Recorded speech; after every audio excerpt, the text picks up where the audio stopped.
నా తండ్రి చాలా తెలివైనవాడు.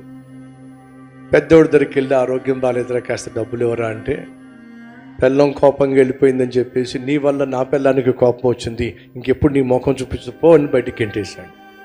రెండో వాడి దగ్గరికి వచ్చి నాకు మోకాలు నొప్పులు వచ్చినాయిరా కాస్త ట్రీట్మెంట్ చేయించరా డబ్బులు కావాలి అంటే, నాకు ఉన్న ఖర్చులకే నా డబ్బులు సరిపోవట్లేదు, నీ ట్రీట్మెంట్ నేనేం చేస్తాను పో బయటకని గెంటేశాడు. కూతురు దగ్గరకు వచ్చి అమ్మా నాకు ఆరోగ్యం బాగాలేదు తల్లి అని చెప్పంటే, నాన్న ఇప్పుడు నీకు వచ్చిన కష్టం ఏమిటి? ఏం లేదమ్మా, ఈ ట్రీట్మెంట్కి కాస్త డబ్బులు కావాల్సి వస్తుంది, ఏదైనా సహాయం చేస్తావా? పెద్దోడు తగిలాను, వాడు కాదన్నాడు, రెండోడేమో కాలదన్నాడు, నువ్వన్నా సహాయం చేస్తావా? నాన్న నీకు కాకపోతే ఇంకెవరికి సహాయం చేస్తాను. గబగబా వెళ్ళి డబ్బులు తీసుకొచ్చి తన ముందు పెట్టి, ట్రీట్మెంట్ కోసం ఈ డబ్బులు వాడుకోనన్నా, ఇంకేదైనా కావాలంటే చెప్పు నాన్న నేను సర్దు పెడతాను అని అంటే సంచి మొత్తం తీసి ముందు పెట్టాడు. అమ్మా నాకు నిజంగా ఆరోగ్యం బాగోక కాదమ్మా, బుద్ధి ఏమిటో తెలుసుకుందాం అని చెప్పి పెద్దోడి దగ్గరికి వెళ్తే గెంటాడు, రెండోడి దగ్గరికి వెళ్తే గెంటాడు. నువ్వేమో ప్రేమతో అంగీకరించి ఆ ట్రీట్మెంట్ డబ్బులు ఇచ్చావు.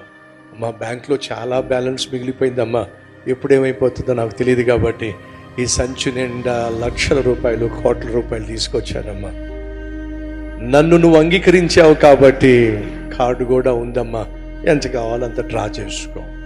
ఆయన దగ్గర లేక అడగటల్లా మన బుద్ధి ఏమిటో తెలుసుకోవడానికే ఆయన అడుగుతున్నాడు. ఆయన దగ్గర ఉన్నది మనకి ఇవ్వాలంటే మన బుద్ధి ఆయనకి తెలియాలి. కృతజ్ఞత ఉంటే దేవుడు ఏం చేస్తాడు? ఆయన దాచిపెట్టిందంట మనకిస్తాడు. ఈ రీల్ లైక్ చేయండి, అనేక మందికి షేర్ చేయండి.